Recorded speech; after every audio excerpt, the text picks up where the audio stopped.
Hi, this is Kim. Hi, this is A. Tara, sagutin natin yung mga questions ninyo sa comment section. Ano pong pwedeng gawin kapag patapos na ang equity or down payment? Well, depende ito sa status ng unit na mapipili mo. If ready for occupancy na yung nakuha mong property, then for pag-ibig processing ka na.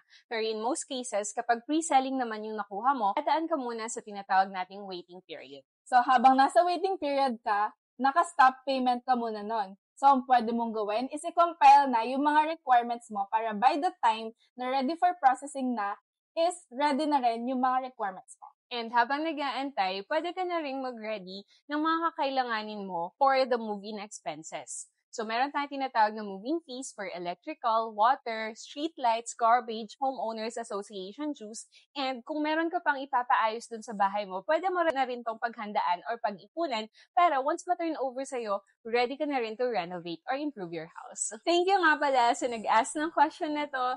If meron pa kayong mga ganitong questions, please let us know. Sana nakatulong to.